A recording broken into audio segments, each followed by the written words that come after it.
Hey, guess what? It's time for Making Kayfabe with your hosts, Bryce and Dylan.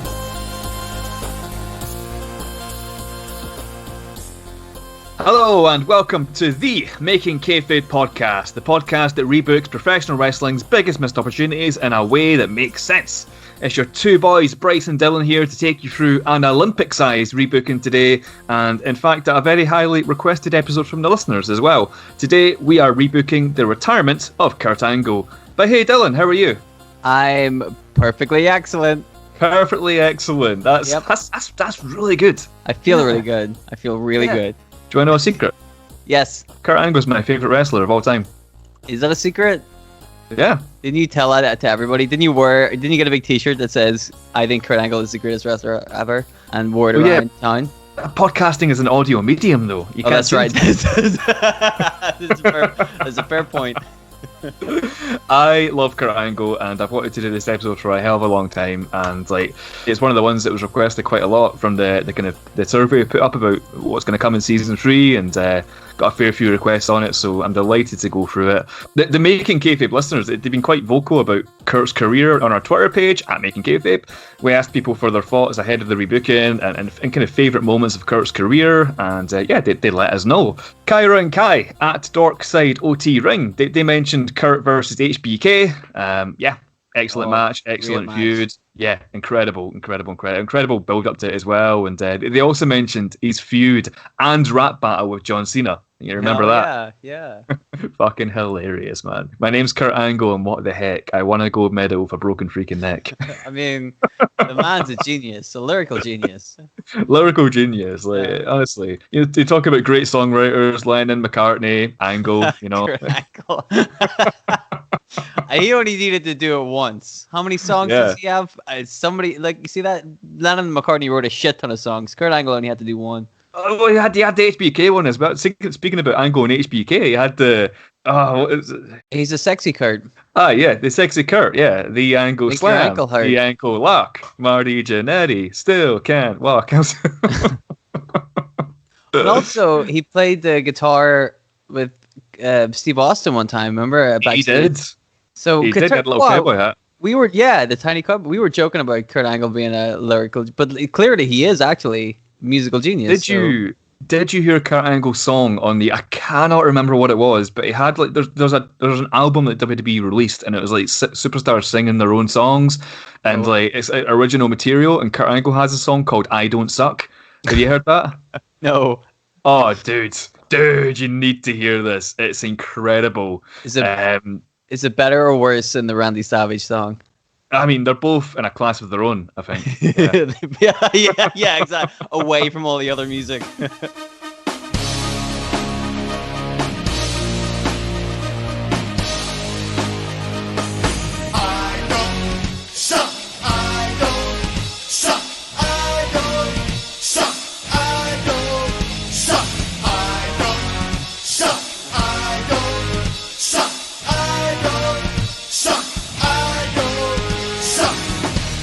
One look is depressing to see, cause you know you can't be better than me. Start at the bottom. Andy McEwen at Andy McEwen1 says Angle versus Shane McMahon at King of the Ring. Crazy, incredible match. One of the best in both guys' careers, I'd say. Yeah, dude, that was crazy. Whole glass panels and just Shane being a tough bastard. That was an incredible match. Connor at the Wrestling with Fiction podcast at Connor the Cooper. Check out his show. It's awesome. We've plugged it before and on the show, and damn it, we'll do it again because it rules. But he says that he's talking about the rebooking now. So he says that he would have loved to see a Team Angle reunion at some point with Kurt's return to WWE. I think that'd be pretty cool. Getting Charlie Haas and Shelton Benjamin returning for a stint with Angle as their manager. You know, the WWE will never be able to get Shelton Benjamin. Wait a minute. As a joke, before anybody starts assaulting me on Twitter about how it took Shelton us back Benjamin... to land, but I'm fairly sure he's one half of the tag team champions right now. Yeah, I know. But where's Charlie Haas? He is the other half of the tag team champions. I don't think that's accurate. No, that was a joke. Don't harass me on Twitter about these. CJ Palmisano, our good buddy CJ at CJ_1214 says yes. Give the man the storyline he deserves. Obviously, we have we're good friends with CJ. We've been in this podcast before. There's not another wrestling podcast, but yeah, that's exactly what we're going to do. And yeah, if you want to hear more on Kurt Angle, CJ has got an excellent podcast, like we say, called the Not Another Wrestling Podcast, which has an episode on Kurt Angle's career featuring somebody extremely charming and handsome. So you should definitely check it out. And finally, we got Ted Cagney at DGU464, and Ted gave us instructions for this rebooking. Instructions. Thank you very much, Ted. Well, here's what he said. He says, how to rebook it. Number 1, don't have him lose to Baron Corbin. Oh, no, that's the pivotal. That's the most important bit. Keep that in. All right, what's number 2? That's the instructions. That's it. Oh, that's it? Oh. The rebooking will be a success if you just don't do that. I'm delighted to say that I have followed Ted's instructions. Baron Corbin is coming nowhere fucking near the story. Anyway, today we're rebooking Kurt Angle's WWE Swan Song in 2019, and here's the... I'll go into this now, but here's the problem I have with Kurt Angle's retirement. Now, I get the hate for Baron Corbin. I understand it. He's got just unholy amounts of go-away heat, but that's not where I'm coming from. We'll go into it in the episode, but, firstly, Kurt Angle is just a complete next-level talent that you'll maybe get once every 5-10 years in wrestling. There's not many like Kurt around. And secondly, Kurt Angle achieved so much in pro wrestling, and he did it at a time where guys his size, 5'9", were barely given a chance. And you had to be a really exceptional wrestler to get yourself over in the Attitude Era at 5'9". And so to me, it just baffles me that the guy you have Kurt lose to in his last match is someone who is a hugely unexceptional wrestler. I'm sorry, but it's true. So someone who is, whose size 6'6" could get them opportunities in any era of wrestling, and someone who just fucking isn't a next level talent, no matter what way you slice it up. Baron Corbin. And I'm saying this as someone who, once upon a time, called myself a Baron Corbin fan back in his early NXT days. So, what happened? What changed? I don't know. You didn't like him when he his hair? You're like, no. Maybe that was it. Maybe it was the hair. But I just to digress briefly. But the whole gimmick you had, where it was just squash matches in NXT, and the crowd were counting up the seconds in the matches, like that was cool. And then they just totally changed his character. They had that field Money in the Bank run with him, and then just fucking everyone hates him now. So yeah. You remember when they called him Constable Corbin? That was around this time of the retirement. That was kind of this era, definitely. And a winning combination, my friend. Oh man, how did it not go right? But no, I don't know. I that's exactly what I would have done with him. Exactly. Call him Constable for no reason. Why is he Constable? Who knows? Doesn't matter. It's a funny word. But yeah, it's just completely wrong. In my opinion, Kurt's last hurrah should have been against someone much like him, one of the smaller technical wrestlers on the roster, because let's be honest, what did beating Kurt do for Baron Corbin? Look at him now. He's got a crown.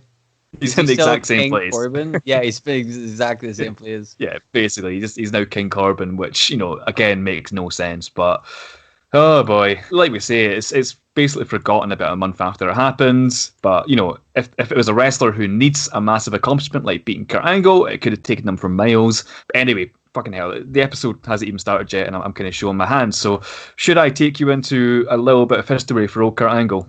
Yes, please. I think people might not be familiar with Kurt Angle. Yeah.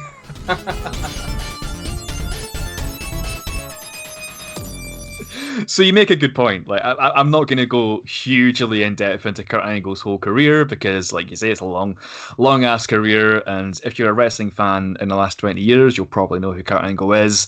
I'll cover some key points and then put a little bit more focus onto where I'll be rebooking from today, which is in the lead up to his retirement from professional wrestling. So, Kurt Angle. At the 1996 Olympics, he won a gold medal with a broken freaking neck. His first exposure to professional wrestling was witnessing the Sandman get crucified on an episode of ECW in 1997. Yeah.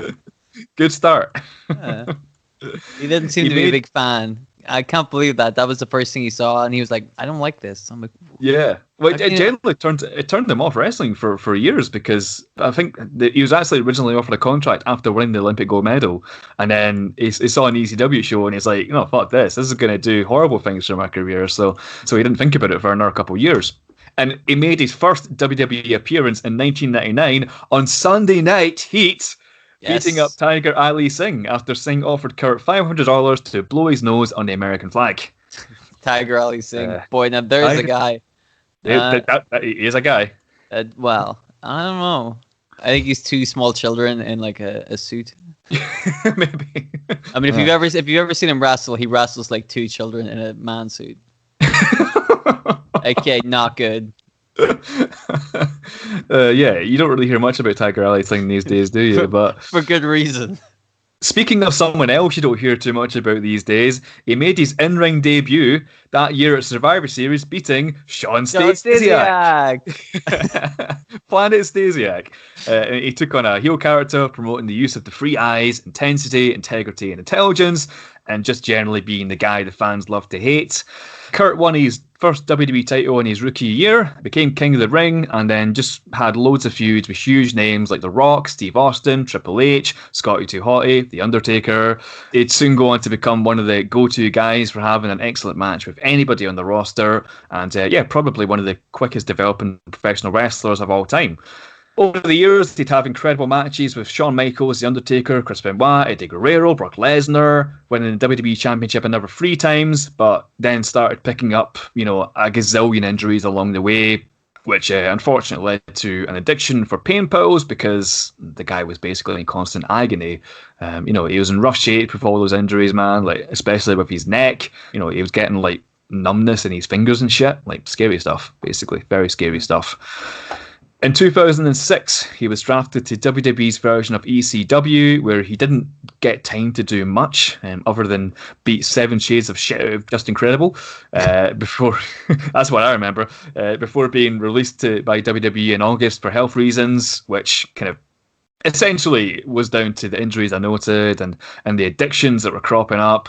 This was it was WWE trying to help Kurt. It basically would give Kurt a chance to take some much needed time off from wrestling and just let his body heal for a bit. Mm-hmm. Less than a month later, Kurt signed to TNA Wrestling, and a month after that, he was getting himself into hard-hitting matches with guys like Samoa Joe, AJ Styles, Christian, Sting, and more. The guy just didn't fucking slow down. The one TNA clip that sticks out in my mind is him doing that moonsault from the top of the cage. Off the cage, yeah. Bouncing off the canvas. Oh my god, yeah. Brutal. Utterly brutal. This is a guy who's like already got his fair share of injuries. Why are you doing that? I was going to say, I'm like, he was banged up in the WWE and addicted to painkillers. So I'm like, you know what? Jumping off the top of a cage onto a canvas from like 10 feet, it's probably fine. He's probably, that probably didn't injure him whatsoever. No, absolutely fine. Like, he's probably indestructible at that point. It probably felt like it, Like the pain can't get any worse, so let's just jump off a cage. I don't know if that's true. Yeah. But there's plenty of good Kurt Angle TNA moments as well. Aside from that, what's crazy for me to think is that Kurt Angle literally was an active wrestler in TNA longer than he was in WWE. Yeah. But generally, this was the peak of his Perk Angle phase. I love Kurt Angle, like I say, one of my favourites ever, but he was in a bad place. Injuries stacking up, pills probably stacking higher. He was getting himself arrested again and again. Just not good stuff at all. It's a lot of fun. During this time, by the way, he also wrestled for AAA in New Japan. In between, he won the IWGP Heavyweight Championship from Brock Lesnar, losing it to a pre-WWE Shinsuke Nakamura. So there's a fun little tidbit. I'd love to see that match. He left TNA in 2016 and went on a run of independent dates, including an awesome match for WCPW against Joe Hendry, a match for ICW here in Scotland against Joe Coffey, which I had the pleasure of seeing live. Hey man, say what you want about Kurt Angle, but he had some great matches against guys called Joe. You got Samoa Joe too. That's true. Yeah, and Joe Corbin. Of course. You remember Joe Corbin, yeah? Baron's not his first name. That's his title. No. He's a Baron. Baron Joe Corbin. Is that his name? Joe Corbin. Oh boy. So he'd returned to WWE in 2017, where he was inducted to the Hall of Fame and appointed Raw general manager. And now we're getting close to zeroing in on today's rebooking. Spoiler alert, some of the stuff is going to come into play. On the July 17th, 2017 edition of Raw, it was revealed that Jason Jordan was Kurt's son. He's a illegitimate child or something, or whatever. Yeah, great angle. Jason Jordan was a great angle. There we go, that's it. Hey. Storyline lasted until January 2018, when unfortunately Jason Jordan suffered a very serious neck injury, which has kept him sidelined to this day. He's not wrestled since, which sucks. At the 2018 WrestleMania, which was WrestleMania 34, Kurt was involved in an awesome tag team match, teaming up with Ronda Rousey to defeat Triple H and Stephanie McMahon. I loved that match. Like that was just a great match.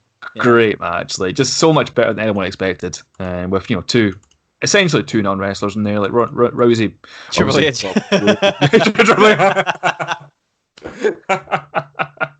Yeah, I meant Triple H. Yeah. Oh, that's mean. Triple H is really good. I like Triple H. Kurt Angle and Stephanie McMahon just carrying that match. Like, oh Stephanie McMahon. Yeah, dude, it's a damn shame she retired because she did so much for the women's division.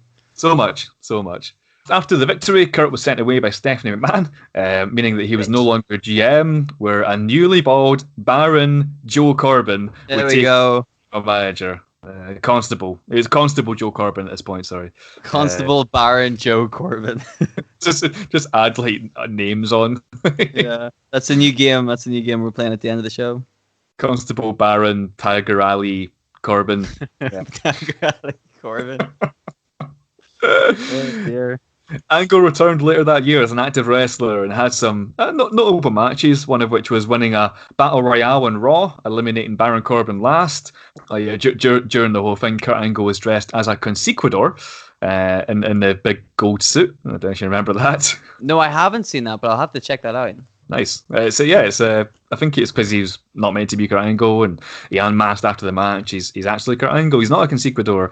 But yeah, another notable moment was his match against Drew McIntyre, where he put McIntyre over something fierce in an episode of Raw. Heel Drew beat the fuck out of Kurt in that match. After losing to Drew, Angle would take a little bit more time out and would return in the end of 2018 to continue his feud with Baron Corbin. Angle played a big part in Baron Corbin losing his power as Raw General Manager, including, along with Apollo Crews, Bobby Roode and Chad Gable, defeating Corbin in a handicapped no disqualification match to prevent him from being the permanent general manager of Raw. Crikey. I mean, does it really take 4 people to beat Baron? Oh, hang on. Constable, Baron, Tiger Ali, Triple H, Joe Corbin? Did I get them all right? Yeah, something like that, yeah. Yeah, that's close enough. You had the Triple H in there as well. It's very cerebral of you. Yeah. 4 baby faces against 1 heel. Like, what kind of booking is that? But ridiculous. No disqualification as well. But hey, he entered the 2019 Royal Rumble, getting eliminated by Shinsuke Nakamura, the same man who he lost the IWGP title to many years back. And then in March of 2019, he announced that he would retire at WrestleMania 35, and Baron Corbin would be his final opponent. Oh boy. He'd go on a farewell tour of Monday Night Raw, getting into interesting one-on-one matches with Apollo Crews, Chad Gable, Samoa Joe, and AJ Styles. WrestleMania came. Kurt lost to Baron Corbin on the 14th match on the card out of 16. Mm-hmm. And the match lasted 6 minutes and 5 seconds. So, for a career like Kurt's to go out in 6 minutes against fucking Baron Corbin, that's a bit of a shame, innit? Still 5-star classic. God, no, it wasn't. No. Still makes me sad to this day. According to Kurt himself in his podcast with Conrad Thompson, his final opponent was meant to be Jason Jordan. Obviously, that couldn't happen, which is what led to it being Baron Corbin. But yeah, in my opinion, there was much better. There was a much better contender for Kurt's final match. In fact, there was fucking dozens of better contenders for Kurt's last match, but there's one in particular I think would have worked perfectly, and I've got a great storyline that WWE could run with if they went down the route of going with this particular superstar to retire Kurt Angle. So yeah, I won't lie. I spoke to you about this earlier, Dylan. I don't want to hype it up too much, but I'm pretty proud of this story. So, like, do you want to hear my rebooking of Kurt Angle's retirement? Hell yeah, I'm very excited about it. I know you spent a lot of time working on it, and like you said, Kurt Angle's your favorite wrestler, so I know you wanted to do him justice. I'm very, very excited to hear this storyline. So let's do this. Fuck yeah, let's do it.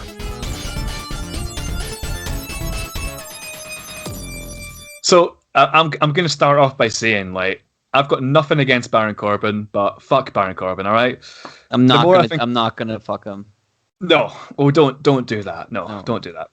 But the more I think about it, the more frustrated it makes me that he was Kurt Angle's final ever match, and I could go on forever about this, but I think I got most of it out in the intro.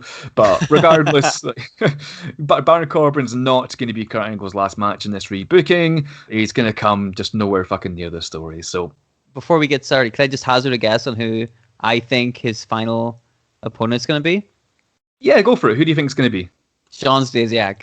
Because his first career opponent comes full circle. His first opponent and his last opponent. There it is. Once again, Sean Stasiak gets the shit kicked out of him. I'm going to have to do some very quick rewriting here because delete the Planet Stasiak part. Okay. It's the best part. It's the best part. That's alright, we can mess it out. You've already called it, so I can't do it now. What a shame. So yeah, obviously we can't just drop the Baron Corbin Kurt Angle storyline. So just to kick things off, you know how there was that 4-on-1 handicap match with the four babyfaces versus Baron Corbin. That's shit booking anyway. So I'm just gonna say that match doesn't happen. We're going to replace it with another match, and the match itself in real life was to prevent Baron Corbin from becoming the permanent Raw General Manager.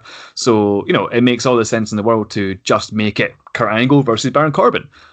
Kurt Angle doesn't need the help of 3 other guys and no disqualification rules to beat Baron Corbin.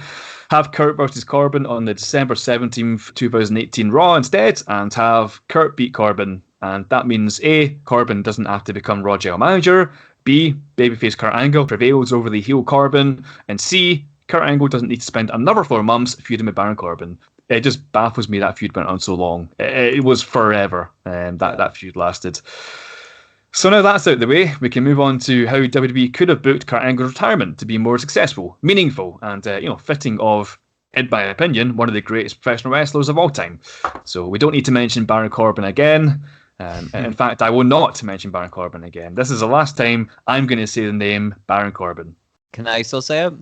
Only if you use his full name. Okay. Anyway, we've got a lot to cover and a lot of time to fill before Kurt Angle ends his career at WrestleMania 35, so let's get to it. So, in real life, Kurt Angle announced on the March 11th Raw that he was going to retire and that he'd face Redacted in his final match. So, in the story, we're going to keep the retirement announcement, but we're just going to push it forward a little bit. March 11th doesn't give us enough time to build a meaningful storyline for Kurt because WrestleMania at that point was literally less than a month away. So, no time to build anything. So we're going to move this way forward, way ahead to the January 21st Raw because Kurt Angle's retirement match deserves a lot of build and a good fucking story. So we're at the January 21st Raw. Kurt's going to come down to the ring and he's going to tell everyone that he's going to retire. And I'm paraphrasing what he said in real life, but in short, he'll say something like, at WrestleMania, I will compete in my farewell match. There's a whole bunch of talented superstars in the back there that I'd love to share a ring with at WrestleMania, my last hurrah. If I could wrestle all of you, I would. Logically, though, if you ask me, there's only one man back there who just makes sense to be my final opponent in WWE. Because as it happens, I was his first opponent in WWE. I think you know who I'm talking about. So I'm going to lay down the challenge right now. I get to choose who my final opponent ever will be. And I choose you, John Cena. Oh. Yeah. So John Cena's first opponent, not Sean Stasiak's. Yeah. So John Cena comes down to the ring. He's humbled that Kurt would choose him as his final opponent, and he accepts the challenge. So it's official. Kurt Angle is going to face John Cena in his retirement match. They'll embrace, and the crowd will just cheer because it's nice, And just to make it a little bit serious, he's going to say, John Cena is going to say something on the lines of, this may be your final match, but don't expect me to go easy on you. And just because I love a bit of cringe, Kurt Angle would say something like, I wouldn't count on it. And basically, it's a feel-good moment, bittersweet maybe, because Kurt Angle's career is going to come to an end in a few months' time, but also it's just a nice, touching moment in the ring there. The segment ends, Raw rolls on as normal. Just after looking through the results that night in real life, it was a pretty damn good card anyway. Seth Rollins versus Drew McIntyre, Bobby Roode and Chad Gable versus The Revival, Sasha Banks and Bayley versus Ronda Rousey and Natalya. Good episode of Raw. Nice. But later in the night, the cameras, they cut backstage, and John Cena is lying on the concrete, knocked out cold. There's officials, there's security, paramedics, etc. around him. They're loading him onto a stretcher as Kurt appears. Kurt's asking what the hell's going on. If anyone's seen anything, and turns out nobody saw anything because you can't see John Cena on best of occasions. There we go. There we go. There we go. Saw that one coming. Seriously though, like nobody saw what happened. So Cena's attacker is still a mystery. Someone's taken out John Cena. Nobody knows who it is. So immediately got a wee bit of intrigue there. What the fuck is going on? January 27th, the 2019 Royal Rumble. So in real life, Kurt Angle was in the Royal Rumble match, as I said. And you know what? We're not going to change that. Like, I'd have Kurt in the Rumble. Before he goes in, he'll have a backstage interview with whoever was the backstage interviewer at the time, like Renee Young, sure. Yeah. Kurt's going to say that last week on Raw, he mentioned he wishes he could face every person on the WWE roster before he retires, and taking on another 29 guys in the Royal Rumble isn't a bad way to attempt that. And Renee points out, she says, at WrestleMania, you've already got a match scheduled with John Cena. What happens if you win the Royal Rumble tonight? And Kurt's going to reply, completely matter-of-fact, like, he says, well, I guess I'm having 2 retirement matches at WrestleMania. Renee's final question before Kurt goes out to the Rumble is, speaking of John Cena, is there any word on his condition and who attacked him on Raw on Monday? And Kurt says, he's doing fine. Doctors say that he could be out for a couple of weeks. We still don't know who attacked him. There was no cameras in that part of the arena, but trust me, we'll find out eventually and they'll be held to pay. So Kurt leaves. Enters the Royal Rumble, but yeah, we're not going to have him win it. Just a final showing for Kurt, basically, in the Royal Rumble. He'll have a good showing for himself and get eliminated in the same way by Nakamura. Nothing else remarkable happens on that night. January 28th, Raw, the night after the Royal Rumble. John Cena, he's still recovering from the beatdown from this mystery assailant, so our boy Kurt's going to go on a farewell tour. This is something he did do in real life, as I mentioned earlier. Before his WrestleMania match with Redacted, he faced Apollo Crews, AJ Styles, Chad Gable, and Samoa Joe in singles matches. These apparently were handpicked by Kurt to be among his final opponents because he just really wanted to wrestle them. So yeah, we're going to do something similar here. So on this episode of Raw, it's going to be Kurt Angle versus Apollo Crews.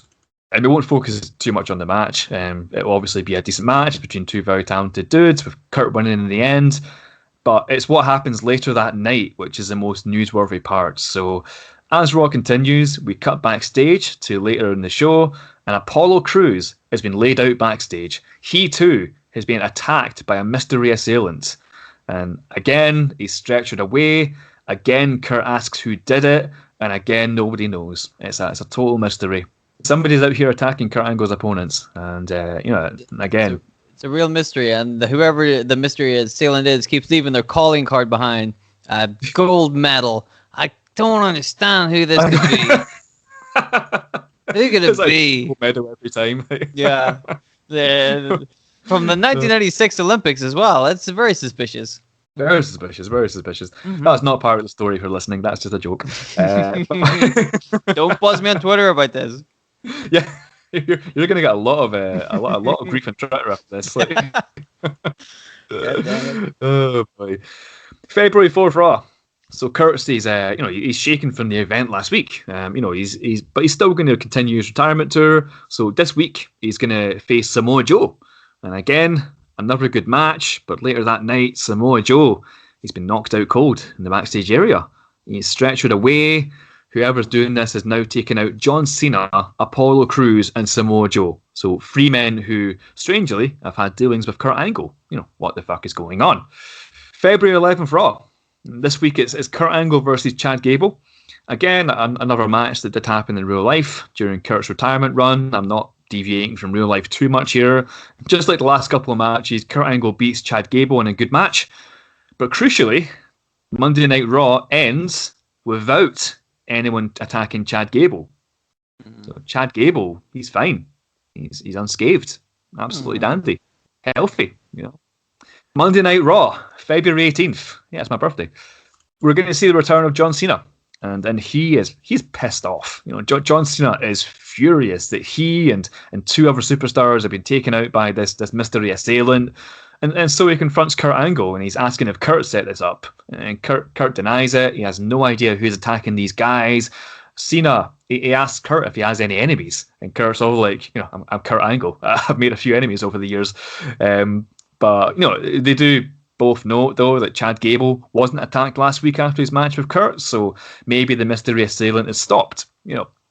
John Cena's wary anyway. He wants to get to the bottom of this because he's not a fan of being attacked from behind. Not too keen on that, right? Nobody's a fan of that. No, it's not a nice thing to experience. later that night, Kurt Angle, he's going to continue his retirement run, and today he's going to be facing AJ Styles. So another good match. These two always had excellent chemistry. It's damn near impossible to not have chemistry with AJ Styles, but Kurt Angle wins the match. And later that night, AJ Styles gets attacked backstage. Oh, no. And he gets stretchered out, the full shebang. Once again, nobody knows who did it. The mystery assailant is still at large, Dylan. So whoever it is, they want to make some kind of point so that they're beating up all of Kurt's opponents except one. Can I hazard a guess as to who I think it is? It's not Sean Stasiak. Ah, dang it! Well, forget the whole thing, man. Just drop the Stasiak, all right? Never! So, naturally, John Cena's reaction is, where the fuck is Chad Gable? He's the only guy that hasn't been attacked so far. So, it's making him look pretty guilty right now. And the cameras, they follow Cena as he goes through the backstage area, kicking doors down, shouting at people, asking, where the fuck is Chad Gable? Well, he doesn't say fuck because PG, yeah, but, he's a good boy. He's a good boy. But yeah, eventually he finds Chad Gable in his locker room. He storms in, he grabs Gable by the throat and demands an answer as to why Gable is the only dude who hasn't been assaulted after being involved with Kurt Angle. John Cena got attacked, Apollo Crews got attacked, Samoa Joe got attacked, AJ Styles got attacked. Why not Chad Gable? It makes no sense. And Gable, he knows nothing. The poor guy's terrified. Cena is a much bigger dude than Gable after all, and he's got him by the throat. Anyone would be terrified by that. But Gable, he swears he doesn't have a clue who attacked these guys or why he wasn't attacked. And this continues for minutes on end with Cena, pressuring Gable in front of a mass of backstage officials who have gathered and Kurt Angle, but he gets nothing from him. Gable doesn't show any guilt, and soon his tag team partner at the time, Bobby Roode, injects himself into the drama, saying that when these guys were attacked, Chad Gable was with him, and it literally couldn't have been Gable because he can't be in two places at once. Chad Gable, not a magician. Or is he? Oh, this is the return of what was his name? Was it Memento?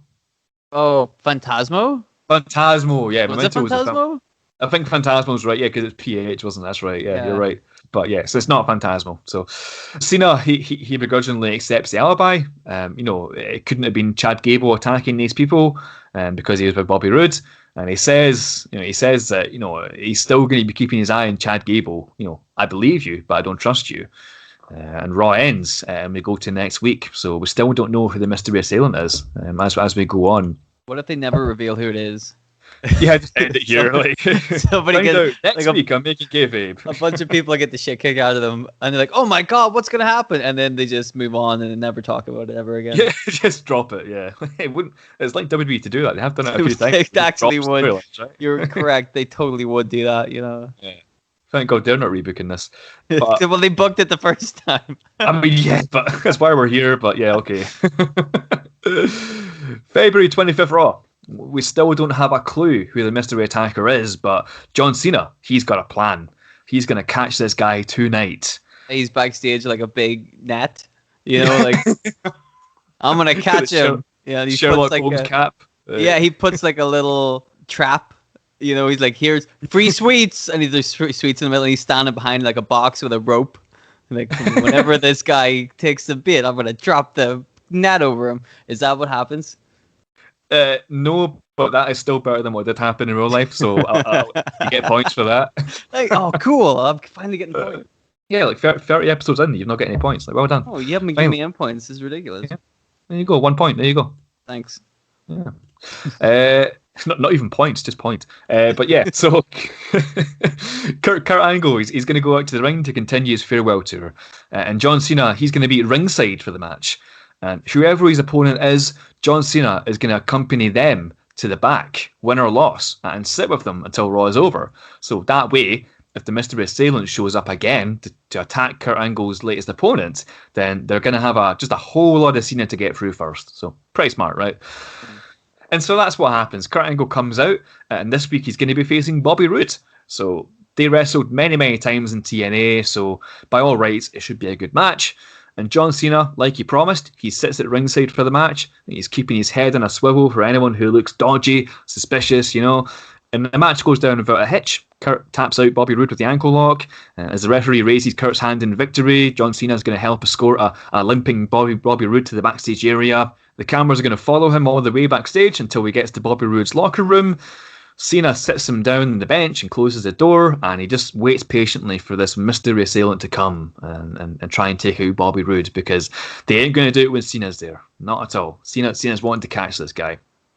And now that we know Bobby Roode is safe, we cut back to the ring, where Kurt Angle's celebrating his victory in front of the fans. It's the last time the fans are going to see him, so they're chanting his name and all that. But then Kurt Angle gets attacked from behind with a steel chair. And fucking hell, it's Chad fucking Gable. Ooh. Chad Gable has hit Kurt Angle with a chair, and he's just continuing the beatdown with chair shot after manic chair shot to the back of the fallen Olympic gold medalist. Cena sees what's happening in a backstage monitor, and he runs out at full speed to save his friend Kurt Angle, but by that time Gable's just managed to escape through the crowd. He's out of there like a bat out of hell. It ain't no chance he's risking an emotionally hyped up John Cena coming right for him. Cena tends to Kurt Angle in the ring while the cameras try to pick up Gable in the crowd, but they can't find him. Gable's gone. He's out of there. And it's now painfully obvious that Chad Gable is the mystery assailant who's taken out John Cena, Apollo Crews, AJ Styles, Samoa Joe from behind after their associations with Kurt Angle. But why? I guess we'll have to find out next time on Monday Night Raw. March 4th, Raw. All right, so there's a lot of intrigue going into this now. Everyone knows that Chad Gable attacked Kurt Angle and everyone else, but nobody knows why. Kurt Angle isn't there tonight because he's still selling the beatdowns from last week, but John Cena's in the building and he's mad.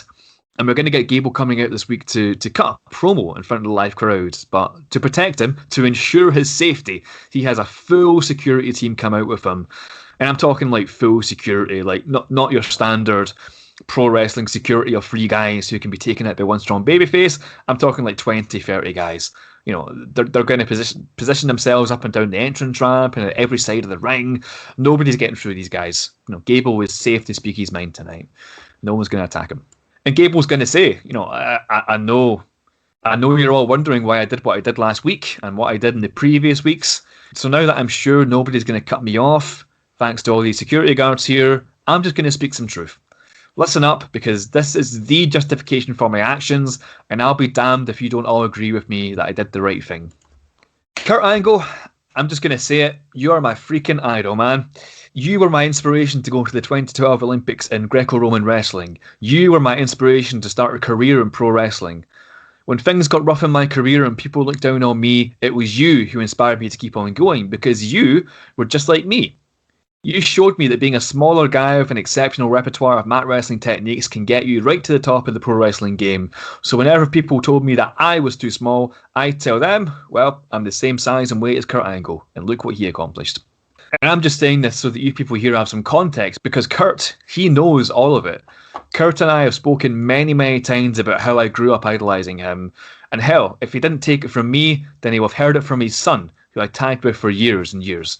Kurt is very aware of the respect I have had for him. And so naturally, on January 21st, when you announced your retirement from pro wrestling, I was heartbroken. My favourite wrestler ever was going to hang up his boots after a hell of a career. There were tears in my eyes while I was watching you speak, Kurt, but then you announced that your final match was going to be at WrestleMania 35, and you would get to handpick your opponent. And at that point, my eyes opened wide. I was hanging on to your every word as you were revealing your final opponent, certain that after all of our chats, after all of our heart-to-hearts, that you would choose me and help me in my career, because you know all too well how difficult it is to get noticed in professional wrestling when you're under 6 feet tall. But then you announced the opponent, and you chose John Cena? John Cena, the biggest superstar of the last 15 years in pro wrestling. John Cena, the man who has had every possible opportunity thrown at him in his career. John Cena, multiple-time WWE champion, tag champion, US champion, who has done everything there is to do in wrestling. Why John Cena? You've beaten John Cena. John Cena's beaten you. We've seen it for years, and we don't need to see it again. Picking John Cena as your final match is a waste. This is your retirement match. Isn't it the accepted thing in pro wrestling that you use that to shine some light on some younger talent? Sure, we wrestled a few weeks back and you beat me, but I was starstruck from wrestling my idol, and I would not let that happen again. You should be using your final match to wrestle the man who idolized you, not the man who slapped you in the face the first time he ever met you. But no, you picked John Cena. And I'll tell you right now that will be a decision you will regret until the day you die, unless you change your mind and replace John Cena in your final match with me, Chad Gable. If you don't, I'll continue to be the thorn in your side, and you will rue the day you overlooked me. Hear my words, Kurt Angle. This match, it isn't John Cena's. It's Chad Gable's. And then you get the John Cena's music. He's going to hit over the sound system, and he comes out. He's going to have no chance getting down to the ring because of all that security. But it's fine because Cena has other plans in mind. Cena, he has a gun. He's just a fucking sniper. Oh man, like I wish I wrote that now, but unfortunately. All right, if this story doesn't go well, that'll be plan B, all right? Okay. But Cena, he doesn't have a gun in his hand, he has a microphone in his hand. And he says to Gable, boy, you must have lost your mind doing what you did. But I'm going to make this nice and simple for you. This Sunday, March 10th, is Fastlane. If you want to be Kurt Angle's final opponent so badly, you are going to have to beat me for it. At Fastlane, it'll be me versus you, one-on-one, and if you can beat me, I'll step aside and I'll let you replace me in Kurt Angle's retirement match at WrestleMania. And Gable, he's got reservations, but after taking a moment to mull it over, he accepts. And so it's on. John Cena versus Chad Gable for the Kurt Angle retirement match championship. Fastlane. Oh, the Tugboat Championship. Oh god, yeah, there's a classic right there. Quick note, by the way, Fastlane is the shittest pay-per-view name ever. I hate it. I mean, it's not great, but I don't know if it's but I mean, we've talked about Great Balls of Fire before, haven't we? Oh yeah, okay, yeah, it's second worst. I'm sure there's something worse. Fastlane doesn't make any sense, though. It doesn't. Why is it a Fastlane? Yeah, why? a wrestling pay-per-view. Like, we're in the fast lane, and like, you should be in the ring. Yeah. What are you doing in the motorway, dude? Fuck, where are you going? Oh boy, yeah, I was never a fan of that name. What was it used to be before WrestleMania? It was always No Way Out before WrestleMania, wasn't it? That was always the one. Well, what they used to do was they used to have the Royal Rumble and then No Way Out, and then WrestleMania would be the third one. Yeah. But then at some point they put another pay-per-view in between, like No Way Out / Elimination Chamber and WrestleMania. Yeah. And that's just awkward. Like, it ruins the flow of it, because you can build a story from Royal Rumble to WrestleMania, no problem. But once you're adding something else in the middle of it, you know, like that's the thing with like the Miz and the Bobby Lashley thing, right? If they didn't have this extra pay-per-view in the middle, they could have went straight to Mania and done Drew McIntyre versus Lashley. But because they have a new pay-per-view in the middle of it, they have to like buy time. Yeah, they just have to make shit up for a bit, you know, and it ruins the flow. Yeah, man. I'm just never keen on it. I miss the old days. I really do. The old days. Sean Stasiak. Yeah, Planet Stasiak, and just 12 pay-per-views, not fucking 20. Sunday Night Heat. Sunday Night Heat, Velocity, all of the above. Like I think AEW have it right. AEW do 4 pay-per-views a year. And like every single one is like something to look forward to, because it's all going to be like really, really hyped, built up matches. Whereas WWE, you've got a pay-per-view every 2 weeks, and no one gives a shit, you know? Yeah, right. But hey, what can you do? Anyway, so where are we? We're at Fastlane. So Kurt Angle, he's still out at the moment. You know, he's selling the injury from Gable's chair assault on Raw a couple of weeks back. But despite it, we're going to have John Cena versus Chad Gable with the right to face Kurt Angle in his retirement match on the line. And this is pretty much the biggest match of Gable's career to date. And knowing Chad Gable, he's not going to take that lightly. Legitimately, Gable is one of the most underrated guys on the roster of the last 5 years, or more. The guy can go, man. And we all know that Cena has had some outstanding matches with guys not too dissimilar from Gable. Your Sami Zayn's, your Daniel Bryan's, your AJ Styles's. So, this would be an incredible match if given the time, and I won't hear any differently. Anyway, the finish to the match is important, so we need Gable to win this, legitimately, to show that he is worthy of facing Kurt Angle, but also it's John Cena, man. He doesn't get beaten often. And I'm going to use a slight cheat here, but, Chad Gable is going to beat Cena via kind of flash pinfall, 15 minutes or so into the match. Maybe Cena's going for the attitude adjustment and Gable just slips behind. He rolls him up with a tight schoolboy pin to win the match. Cena gets up immediately and Chad Gable escapes, but he's beaten John Cena and he has earned the right to face his idol at WrestleMania. So it's official, WrestleMania 35.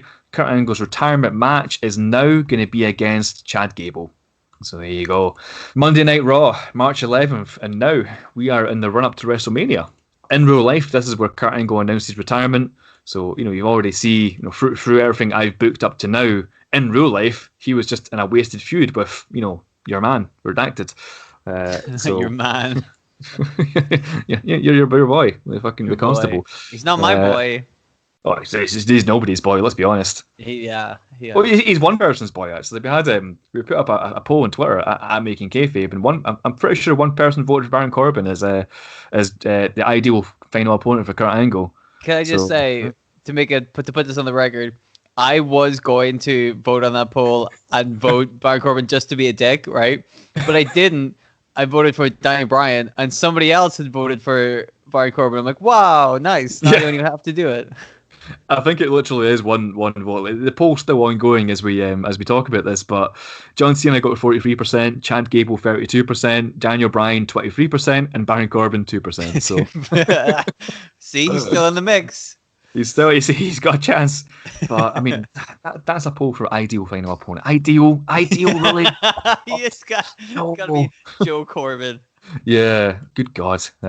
Anyway, back to the rebooking.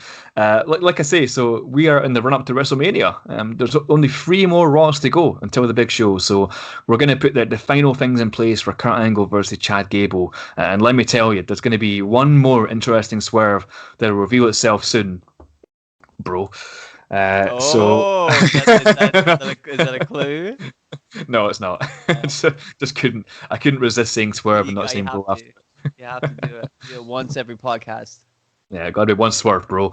So as it happens, this Monday Night Raw was in Pittsburgh, Pennsylvania.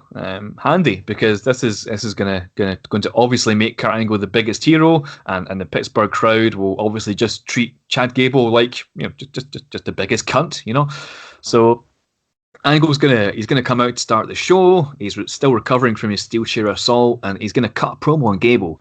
And he's gonna accept the match. He understands that since Cena put it on the line, he must follow through with it. So it's officially going to be Angle versus Gable at WrestleMania. Kurt's not best pleased about it, but that's the way of it. That's the rules. And he'll say during the promo, if you had come to me and asked to be in the match, I wouldn't have had any arguments. We could have made it a triple threat match, me against you against Cena. But no, you had to be a dumb son of a bitch and attack a whole bunch of people from behind. And in doing so, you've pissed me off. Now, I may be old. I know that I'm very much putting on the 18th hole of my career, but I'll be damned if I let a snot-nosed little punk wannabe disrespect me. Oh my God, he's bringing out the big guns. Oh yeah, wannabe. Chad Gable, at WrestleMania, you're not going to have the chance to attack me from behind. You're going one-on-one with Kurt Angle, one of the greatest of all time, and I truly hope for your sake that you bring your A-game, because I'll be bringing mine. It's true, it's damn true. There we go, had to get the catchphrase in. And on this night, Angle and Gable, they're going to have no interaction with each other apart from that. Chad Gable is going to have a match against Apollo Crews, one of the dudes he attacked from behind. And since it's Pittsburgh, like I say, the crowd are just going to shit all over Gable. He'll be the most despised man in the building, which is perfect because we're building him up as a big villain against Kurt Angle. Anyway, Gable beats Crews, the crowd boos some more, and everyone goes home. Oh yeah, I was thinking a cool little segment you could do as well. Like I wasn't sure where to put this, but maybe you do it this week. But a cool little segment you could do is have a kind of brief sit-down interview with Jason Jordan. The guy's fairly integral to the whole feud and storyline. He's Kurt Angle's son, but also he was Chad Gable's tag team partner in American Alpha for a long time. So, I'd basically have him in a sit-down interview, maybe now, and just say how obsessed Chad Gable was with Kurt Angle, like saying that he'd adopt Kurt's moveset as his own, he'd use Kurt's mentality in his matches, and he'd show Jordan old Kurt Angle tapes for their tag team matches, that kind of stuff. Like, just paint the picture that Chad Gable was this dude who was just so obsessed with Kurt Angle, his favourite wrestler, and that's basically, that he basically emulates him to this day. Yeah, you've got to get Jason Jordan in there somewhere, because he's too integral to the story to not be. So, but yeah, because of his bad neck, you can't do anything physical, so a sit-down interview makes sense. Monday Night Raw, March 18th. Chad Gable, he's going to have another match to warm up for this WrestleMania showdown with Kurt Angle. And for this, I just needed like the biggest jobber. So I looked through the Raw roster. Corbin. No. Oh God, it's a good pick, but no, it's not. I needed the biggest jobber. So I just looked through the Raw roster in the year 2019, and what do you know? I just found the perfect guy who just exudes the noun jobber. That's right, Mike Kanellis. The most rebooking of all time. Tonight, he is going to be jobbing to Chad Gable. That's fair enough. Like, that's exactly what they would have done to him. Yeah. Hey, at least he made it on TV. That's good. That's true, yeah. He was just the biggest geek around this time. Like, he absolutely was. Just... oh boy. But yeah, before the match, Gable's going to cut a short promo, and he's going to just antagonize Kurt, basically. This is going to be like a smarmy heel kind of promo to meet the fans. Just fucking hate the guy. It would talk about how Kurt lived by the three I's, which are intelligence, integrity, and intensity. And he says the perfect opponent for Kurt Angle needs to have these three I's, and he, Chad Gable, has them in abundance. So intelligence, he was smart enough to plot and succeed in his quest to become Kurt Angle's last opponent. The odds were literally stacked against him, with John Cena being announced initially as the opponent, and using his own intelligence, he overcame them. Integrity is having strong moral principles, and Gable displayed this by teaming with Kurt Angle's son, Jason Jordan, back in NXT. Until Chad Gable came along, Jason Jordan was going nowhere. Jason Jordan was in real life and developmental for 5 years before Chad Gable took him under his wing out of the goodness of his own heart and character, and look where it got him. And intensity, he's going to show that right now as he beats this poor sucker, Mike Kanellis. Oh, poor Mike Kanellis. Poor Mike. Never, even a rebooking of Mike Kanellis gets no love. Like, that's unfair. Poor guy. By the way, if you haven't listened to it, go and check out season 1, episode 4, I think it is. Yeah. Now I'm gonna rebook him again. Yeah, part 2. I'm gonna keep rebooking Mike Kanellis. Yeah, until someone listens to it. Yeah. But yeah, that's what he does. He beats up that poor sucker, Mike Kanellis. But interestingly, Gable doesn't finish him with his usual finisher, the Chaos Fury, which is a kind of a roll into a Belgian German suplex kind of thing. No, he uses the kind of deadlift kind of thing. It's really cool. But no, he uses the ankle lock. He uses Kurt Angle's ankle lock to beat Mike Kanellis. And he's going to crank that ankle lock on, and despite Mike Kanellis tapping, despite Chad Gable having won the match, he has no plans to release the hold. He's going to break that poor sucker's ankle right there in the middle of the ring until Kurt Angle comes down to the ring for the save.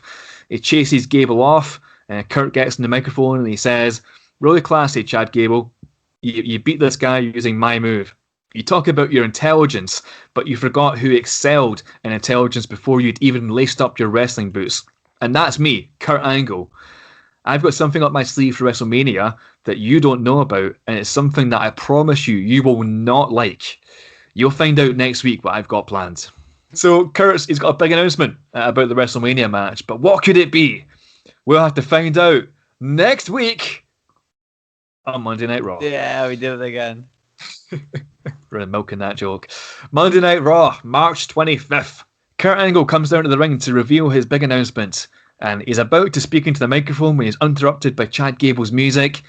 Gable walks out to the top of the entrance ramp because he wanted to see this announcement in person. How big could the announcement be, after all? It's already confirmed that it will be Chad Gable versus Kurt Angle at WrestleMania, and the contract's signed, so nothing can change that. Contractually, Kurt can't replace Gable in the match. Contractually, Kurt Angle can't even change the match type. It's a singles match. So Chad is very cocky that the announcement's going to be a big flop. He's going to be in a shark cage. Yeah. He's going to be in a shark cage, and Kurt Angle's not going to be in a shark cage.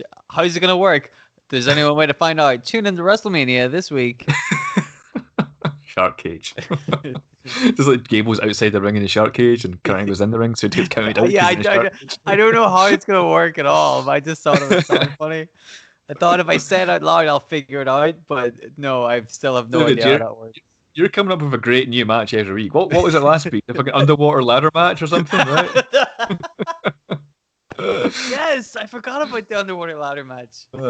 Yeah, book that on Planet Stasiak against Baron Constable Joe, Tiger Alley, Triple H, Corbin. Anyway, Kurt's got an announcement. So Kurt gets in the microphone and he confirms basically what Gable said. Like, Gable's right.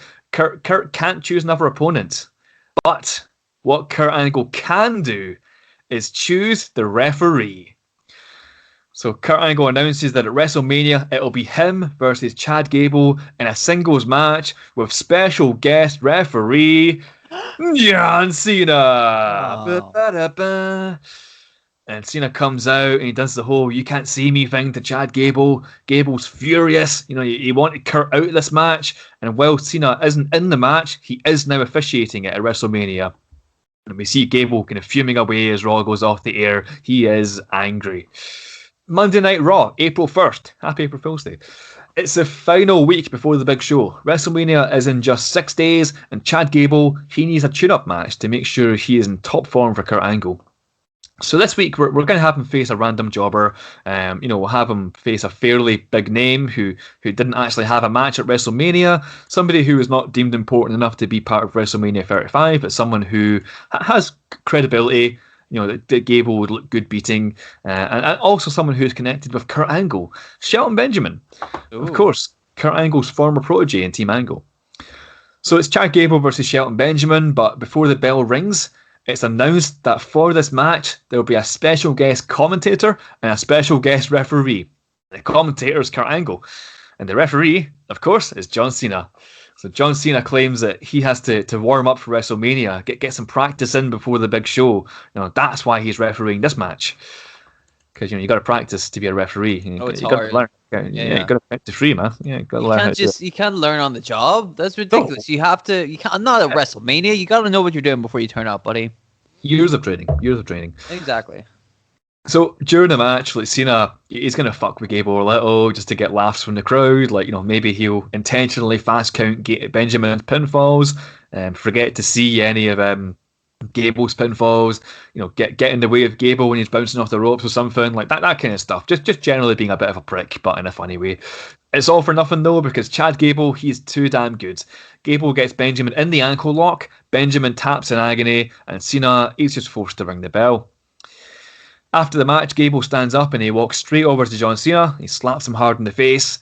And Cena, he can't get a piece of Gable at WrestleMania because of his referee duties, but he sure can tonight. So he's going to drill Gable with an attitude adjustment to a big pop from the crowd. Kurt Angle comes into the ring, celebrates with Cena, and now we're ready for WrestleMania. Kurt's had an interesting storyline leading up to his final match, and there's not a constable in sight. And now we're at WrestleMania. So it's time for Kurt Angle's final match.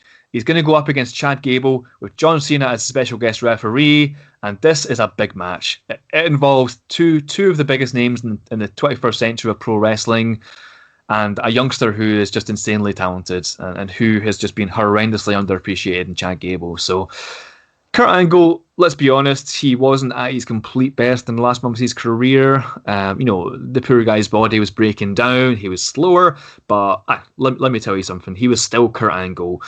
If he was given more than 6 minutes, which is what he got in real life, he could have had a great match with anybody, especially someone like Chad Gable. So this match, it deserves at least 15 minutes to make it something good. And you can't tell me that WWE didn't have time for this, because WrestleMania had 16 fucking matches. The show was like 3 years long. So if you're struggling to make the time, Triple H versus Batista didn't need 25 minutes anyway. I know. This is, oh God, man, remember that? Fuck didn't. Boy, that was ridiculous. It was, man. It was, and like this is Kurt Angle, man. Like he deserves more than 6 minutes to make his final mark in pro wrestling. It's just a fucking shame that he didn't get it. But anyway, he does in this story, and like I'd have no doubt this would be an excellent match. Kurt's not just the king of mat wrestling; like he's the king of bringing emotion into matches, and this is one of the most emotional matches of all time. Kurt's going to put up a valiant effort against the much younger Chad Gable. But eventually, sometime into the match, Chad Gable's going to have Kurt Angle locked in his own ankle lock. And Cena's there. He's refereeing. He sees his friend Kurt Angle on the mat in the middle of having his ankle fucking torn off. He doesn't know what to do. Kurt Angle's grabbing onto Cena's trousers. He's screaming in agony. And John Cena is almost reluctant to ring the bell, even when Kurt Angle starts tapping to the holds. But the pressure's on in the moment. Gable's eyes are locked on Cena's, just oozing intensity. Meanwhile, Kurt's on the mat in abject agony. Cena's going to hesitate, but he has a job to do, and he's got to do it. So Cena, he calls for the bell to claim Chad Gable as the winner of the match and to signify the end of Kurt Angle's in-ring career. And Gable celebrates like he's won the World Cup. John Cena, he just glares at Gable, but there just has to be some respect there. Like Gable hasn't just beaten Kurt Angle, but he's also beaten Cena himself in the last month. As much as Cena hates Gable for everything he's done, he has to admit that he's a hell of a talent. He reluctantly raises Gable's hand in victory and then goes to check on his friend Kurt Angle. And then you can get Gable the hell out of there, and while the crowd gives Kurt Angle the respect he fucking deserves, keep the cameras on him for as long as you need to. This is Kurt's moment, and he deserves to go out in the best way possible. He's just done the right thing by putting a younger talent over, and John Cena's going to lead those "Thank you, Kurt" chants from the 82,000 people in attendance. Kurt Angle's illustrious career is over, but Chad Gable's is just beginning. And that's it. That's the rebooking. And I just want to quickly touch on a few more things while I'm on the subject. Like, I touched on it earlier, but what benefit did Baron Corbin get by retiring Kurt Angle? Like I say, it was barely mentioned a month later. And again, like I say, he was just straight up the wrong guy to do it. Ask anybody, apart from that one guy on Twitter. WWE were going to push him. WWE were going to push him down our throats with or without one half of Angle's last match. But Gable, now, if he beats Angle, he's going to be the fucking second coming. Like you've got Gable established as someone who can move mountains. Like this guy was just featured in a WrestleMania match with two of the biggest stars in the history of wrestling, and he's beaten them both as well. One of my maybe unpopular opinions about wrestling is that when someone is retiring, they should go out against a younger guy. Like Shawn Michaels versus Ric Flair, excellent match. I'll never dispute that. But in my opinion, it shouldn't have been Michaels retiring Flair. Undertaker versus Shawn Michaels, excellent match. In my opinion, shouldn't have been Undertaker retiring Shawn Michaels. It should be a younger guy. It should be a younger guy in the roster who it makes sense to elevate by beating a huge name. Anyway, this will have sent Kurt Angle off in the right way, and at the same time, it's going to have done wonders for Chad Gable's career. It doesn't end there for Gable either, because after WrestleMania, you've got a whole bunch of people who are pissed off about being attacked by this mystery assailant who turned out to be Gable. Maybe even continue his feud with John Cena. But the main thing is that Gable is over, and WWE can build on that if they had a fucking clue. But yeah, I'm done. Kurt Angle is my favourite wrestler of all time, and I hope I did the guy justice. What do you think? I mean, there's a lot going on there. I think that when you started off the rebooking and you were talking about Kurt Angle's going to retire and you were bringing in John Cena, I thought, well, this is pretty good. That's a good WrestleMania match, a good way for Kurt Angle to go out. John Cena versus Kurt Angle, that's nice. And then you actually gave legitimately good twists in there, like the Chad Gable thing. There was another twist you put in there as well that I really liked. Special referee. Yeah, that's what it was. I'm like, this is good. Like all of this stuff, it all makes sense, right? It all builds to something, and then it means that the match at WrestleMania has a purpose. No, it's not just Kurt Angle's retirement match. It actually has a purpose and a story that can be told, and you understand it when you see it, which is again something you don't get with 6 minutes of Baron Corbin sticking up the joint. Like you don't get. There was no wrestling story to be told in that match, whereas in the one you've rebooked, there actually is, and it plays to the strengths of the people in the match. Like Chad Gable and Kurt Angle are both very good pro wrestlers, so they know what to do and they know how to tell that story. The only problem, as you've already figured out, the only problem I have is that there's not enough Sean Stasiak. But other than that, it was A+.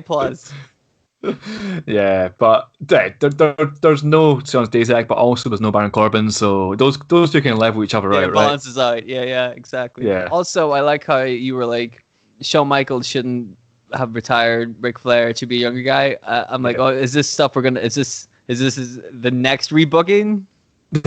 No, but I mean, maybe you could. That's the thing. Like we rebook things in wrestling that weren't done right. I'm not going to argue and say that it wasn't an incredible moment that Shawn Michaels was retiring Ric Flair, but like maybe someday we do like somebody, a young guy in the roster retiring Ric Flair instead. Like who knows? We'll see kind of how that goes. But I would make it Charlotte Flair. Charlotte Flair retires Ric Flair. Yeah, what a I story. don't think she even debuted at that point. Hey, and anyway, there's one that could be done because Ric Flair didn't even fucking retire. He went to TNA. So. Exactly. So he still so Shawn Michaels didn't really retire Ric Flair. So now somebody younger can still retire Ric Flair. Exactly. Who retired Ric Flair technically? Let's check this. Let's see who Ric Flair's last match was against. Do you know who it is? It's Hulk Hogan, I think. Is it? Is it really Hulk Hogan? Wasn't it Hulk Hogan in TNA? It might have been. I'm gonna. Or I'm was gonna it? Did he fight Jay Lethal in TNA? I know they had a thing. I was thinking Jay Lethal, but I don't know if a Ric Flair versus Jay Lethal match would be fun to watch. I don't know. I found out who it is. It's Sean Stasiak. Finally. It's Sean Stingsiak because it was Sting. Apparently. Oh, Sting yeah, younger guy. Flair in an episode of Impact, yeah, and 12/09/2011. So yeah, there you go. Sting is younger than Ric Flair. Yeah, so he is. So was Shawn Michaels, but hey, we're digressing far too much. Like Kurt Angle, that's way too far. But no, man, Kurt Angle was awesome. Like I enjoy Kurt Angle a lot. I was saddened by the end of his career, and just it could have been done a whole lot better. I mean, that feud with Baron Corbin just seemed to last forever, and like it made no sense for it to be Baron Corbin. So get John Cena involved, one of Kurt Angle's greatest enemies. Get Chad Gable involved, young guy who deserves the push and who deserves to be the next Kurt Angle. It just makes sense, dude. Like why didn't they do it? I think that your storyline really gave justice to the whole career of Kurt Angle, and it was a fitting way to end. In a good way. Like if Kurt Angle had just come back, a year or two before that, so it's a good way for him to kind of close out his days and go out kind of on top, if you know what I mean. With a good storyline with good people involved. Exactly. So I like it. I thought it was really good. Thanks, dude. I appreciate that. And that's my favorite wrestler. So we'll probably come back to Kurt Angle at some point. But yeah, for now, that is when he retires Ric Flair. And Shawn Michaels. Get to see a match. Yeah. Oh my god. Oh man. But I tell you what, how about we move on to our favourite part of the show, Kayfabe Tombola. Whoop, whoop. All right, Kayfabe Tombola. What a game! What a great, funny, happy, wonderful game. If this is your first time listening to Making Kayfabe, here's what Kayfabe Tombola is all about. In front of me, I have 4 random wrestler names and 4 random scenarios, numbered 1 to 4 and lettered A to D. And shortly, Dylan is going to give me a number-letter combination, like a 1A or a 4B or a 2C. I'm going to tell him what wrestler and scenario he's chosen, and then Dylan will have 60 seconds to spin the greatest wrestling storyline of all time with that wrestler and scenario in mind. And today, we have another listener-submitted tombola. This time from Jamie McNally Jones, who has sent his suggestions via DM on Twitter, at Making Kayfabe. Jamie's tag on Twitter is at JJ McNally Jones, and you may recall, Dylan, having written a birthday poem for him in the episode last season. Oh my god, I'm so sorry, dude. You didn't get a chance to apologise for that. I'm so sorry. Next time it's your birthday, I'll do a better one. So yeah. Let us know. When was his birthday? Oh man, I can't remember what episode it was. Send us another message and tell us when your birthday is, and then we'll send you a poem. I'm sure he just treasures the pristine art that was your birthday poetry. But today we're going to do something even better because I've got a little card up my sleeve today. So Jamie's suggestions today are good. They're very good, and the wrestlers he's given are ones that you could do a lot with, my friend. And the scenarios are kind of basic, interesting scenarios which lend themselves very well to something that I'm going to bring back, which hasn't been seen in quite a while. For the first time since Cowboy Astronaut Rob Van Dam, it's time for Russo Tombola. Yes, Tombola. Making Kayfabe podcast, bro. You guys rule. Do it like Russo, bro. There ain't any other way. Oh my god, I forgot about this. As I said earlier, there are 4 names and 4 scenarios where Dylan will have 60 seconds to come up with an excellent wrestling storyline. But in Russo Tombola, every time I say bro, Dylan has to introduce a swerve into the story that you just didn't see coming. Because wrestling booking is all about swerves, bro, and if you don't agree, then you're just a sweaty mark. Fucking idiot, bro. I'm very excited. Listen, bro. Okay, I swear to God, bro. I'm super excited about this, bro. Bro. Bro. Bro. Bro. Bro. Bro. Bro. Bro. Give me your finest letter number combination, and we'll see who you will be swerving with today. I would like 3 hamburgers. And now that I've finished ordering, I would like 3.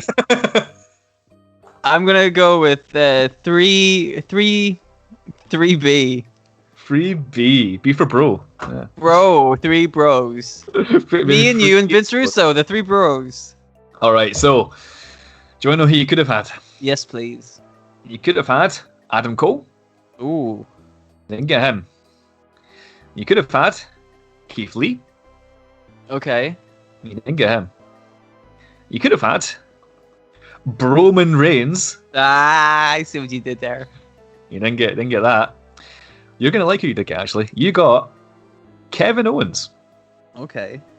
I do like Kevin Owens. I like how there's no Macho Man this week because I don't know. I don't know if my voice could handle doing more Macho Man. Man, like I generally had a sore throat the next day. Like from doing the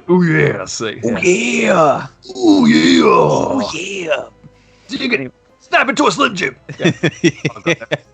Anyway, before we lose our voices, Too late. yeah, it really fucks up your voice, dude. I don't know how to do it.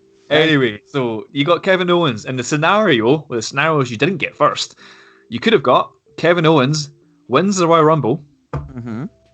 Didn't get that. Was that it?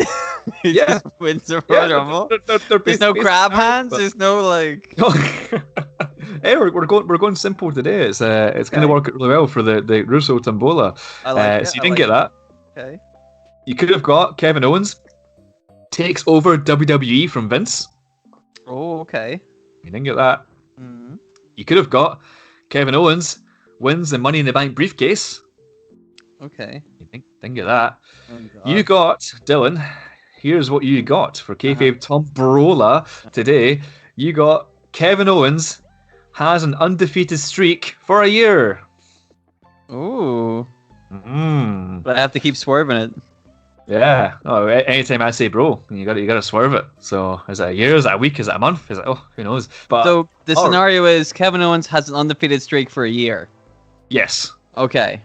So just a quick reminder. So Dylan has 60 seconds to make Kevin Owens and his undefeated streak for a year make sense.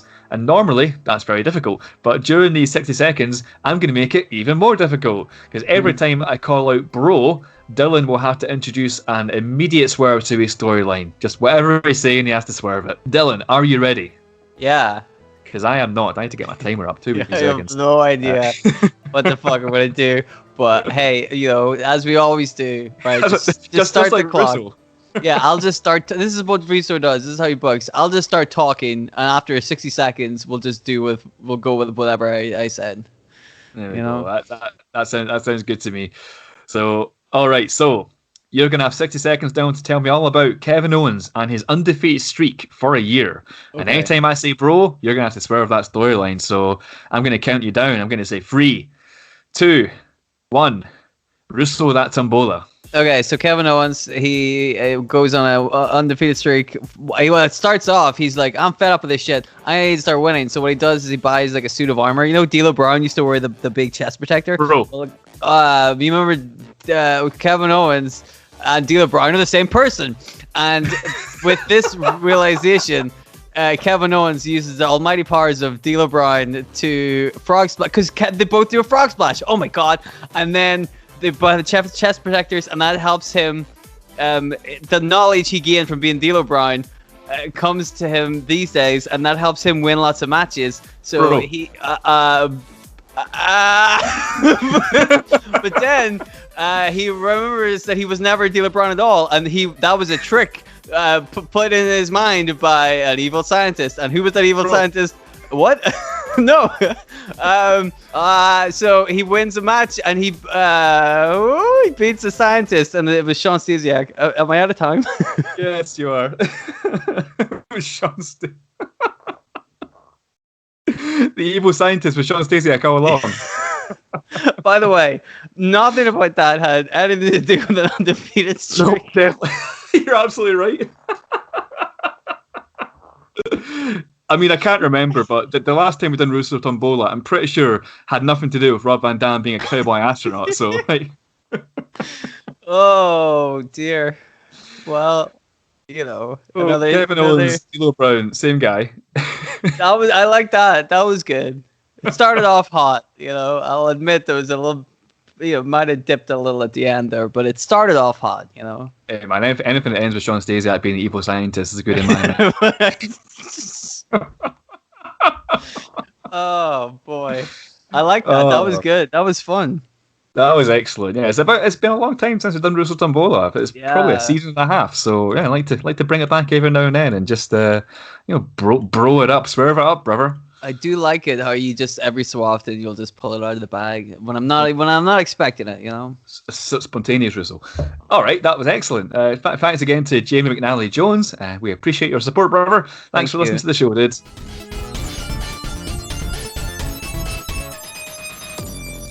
That was season 3, episode 9 of Making Kayfabe. Can you believe that we're already basically at the end of the fucking season already? Like, where's time gone? Only 3 more episodes left in season 3, and then we're going to have some very big news to announce shortly too, so that's exciting. But hey, if this is your first time checking out Making Kayfabe, we've got a ton of great rebookings in the vault that you can go back and check out, like rebooking The Unmasking of Kane, Right to Censor, Sean O'Hare, the ECW Zombie, and more. And like I say, there's 3 more episodes coming up this season as well. Tweet us at Making Kayfabe. Let us know what you thought about the episode. It makes us feel good. Email us at makingkayfabe@gmail.com. Let us know what you thought about the episode. It makes us feel great.